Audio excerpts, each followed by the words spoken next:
Hey, I'm Glenn Schroeder, 36-year-old fantasy football player. My name is Mark Quitch. I'm 35 years old.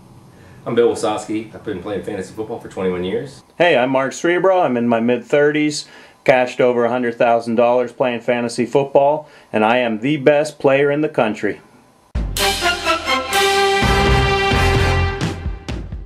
Well, I've been with them the longest, for one. Great group of people, both management with Greg and Tom, and the participants.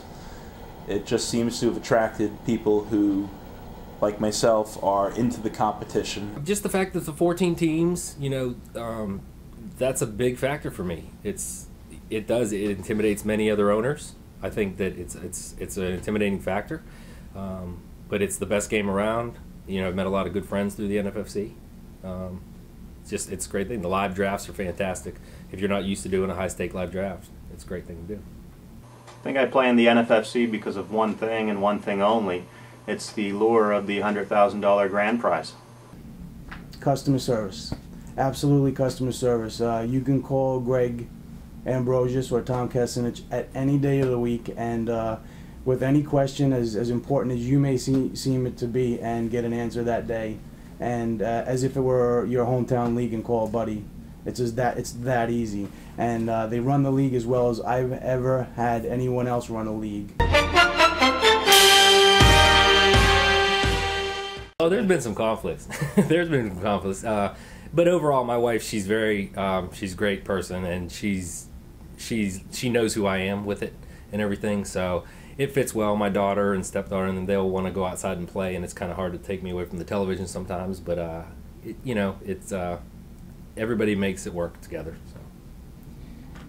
If fantasy football brings income back, my family loves it because it's a hobby that keeps me within the house.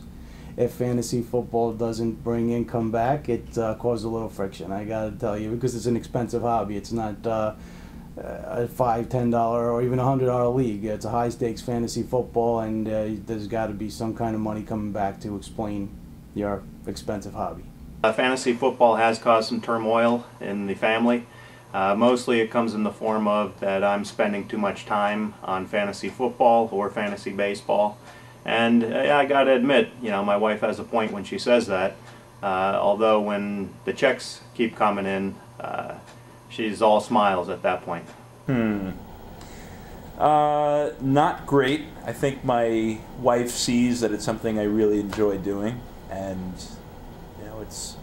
it's good, clean fun, if you know what I mean.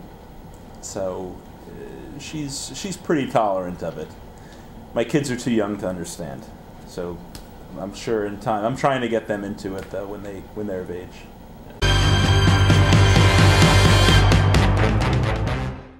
It's by far my biggest superstition is kickers.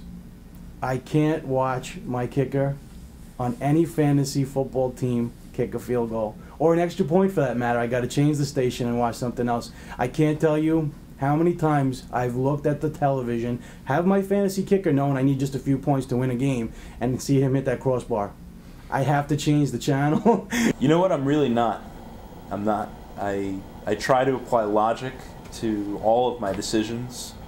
Absolutely. I get a shower between 11 and 11:15 on game day. I put on one of my jerseys that of a player. I collect a lot of different jerseys, and I will put that jersey on for that day. If it's not working, I will change it on the first commercial and put a different jersey on. If I need a big day from somebody, I'll just, I'll sit with a football like this, and I'll just sit it, just do this up and down. I'm pretty superstitious.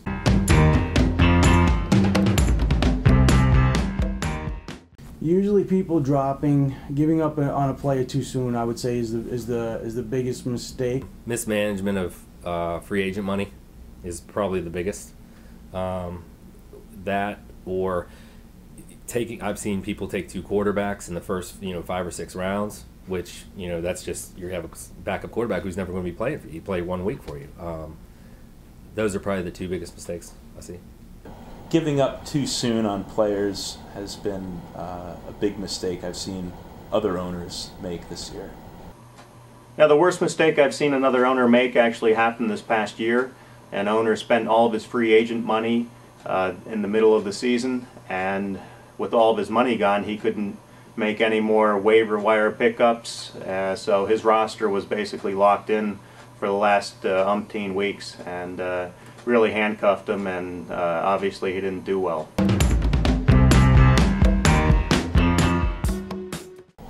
More research, more focus. Just get your hands on everything you can to read. Find the good information and separate it from the bad information. You have to do as much reading as possible. Research is vital to fantasy sports. That's a great question. How you can improve your success, I think a bunch of other people mentioned it. Read as much as you can, research, but I'm a big believer in the amount of time that you put into something is correlated to your success, and I'd like to think that holds true in fantasy football. The more time you pour in, the better your success rate.